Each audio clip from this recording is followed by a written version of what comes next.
conceptual perspective. Things people talk about it, success, all of the elements. Hey everybody, Dr. Rick Wallace here, dropping in on you. Look, I'm not going to be long. I'm on the move trying to get some things done and get back to the house. I was going to shoot this when I got back, but I figured, hey man, I got to make this quick run.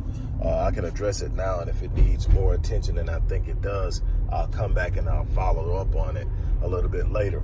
But I'm sure by now you've heard about the little 6-year-old black girl in Florida who was arrested by the school resource officer and cuffed with those plastic wrist ties that they use a lot of times with tactical raids and stuff like that. And the little girl's crying and screaming and begging for a second chance, and she's literally being ushered off and put into a police car. And to me, the most horrible part about it is that it's being done by a black male police officer. At 6 years old, that's what you call criminalizing a population.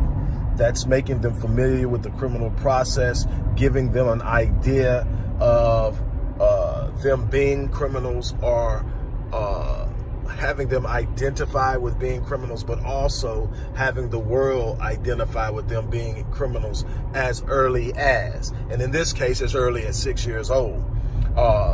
Propaganda is an unbelievably powerful tool.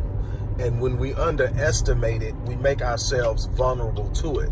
You have to understand the things that are being inculcated into your psyche on a daily basis without your knowledge, because you haven't given the right amount of gravity to the information and data and intellectual, emotional, and physical stimuli that surrounds you. You're constantly being bombarded with subliminal messages that have unbelievable power, and because you are unaware of it, you don't know. This is just one way that they're criminalizing the black image, and have been for some time. I am not one who agrees with, in any way, shape, form, or fashion, the notion that you need school resource officers, police officers in elementary and middle schools. There are some high schools where, things can get kind of crazy and out of hand. But the whole idea that you need a resource officer in most schools, even in bad neighborhoods, not in black neighborhoods, the chances of a black child showing up in a mass shooting is statistically extremely low. And so, there'll be other issues and instances, yes, but what we also find out that in most cases, these resource officers aren't the ones who save the day. They aren't the ones who respond. That was the big issue with the big shooting in Florida a couple of years ago, where the resource officers actually hid outside while it was all going on. So the idea that they make the school more safe isn't really true. But what we can see is that over and over again, they are traumatizing young black children, with a great number of them being female. I have a major problem with that.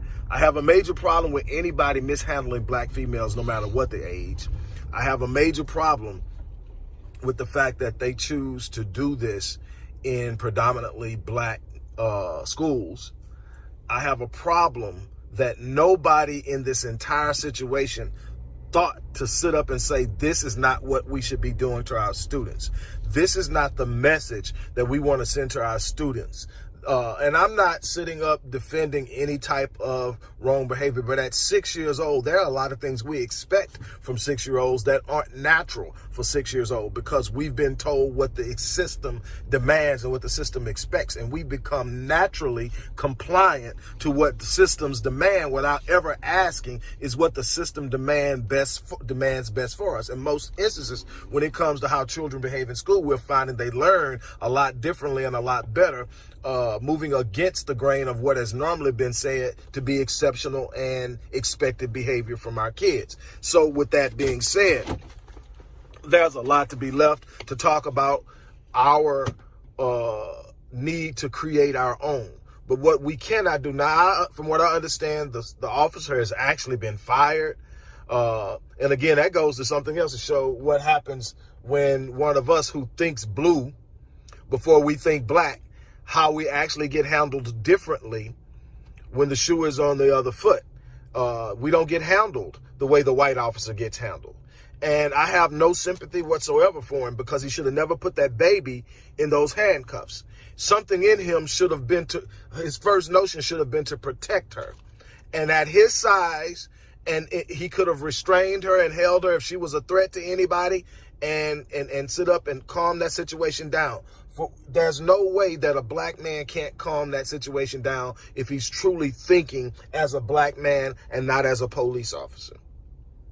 And that's it. We got too many of us led by our vocations instead of our identities.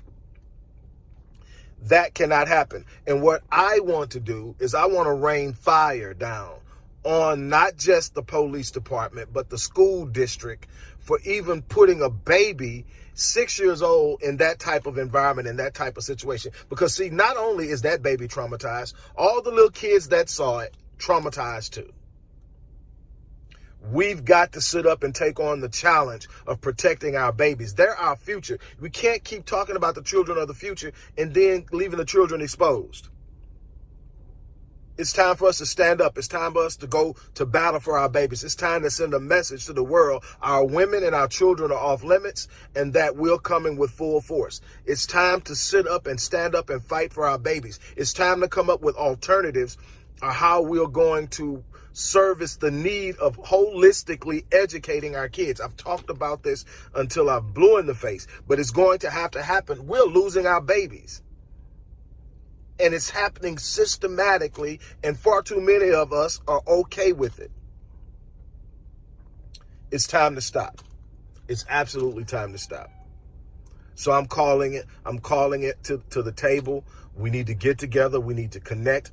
Also, before I get off here, for all of you that have been reaching out to me about working with young black males in your community, as well as working on issues with domestic violence, domestic abuse, the things that I've really been preaching lately about protecting our women and our kids and developing strong men who are capable of stepping the roles of black manhood.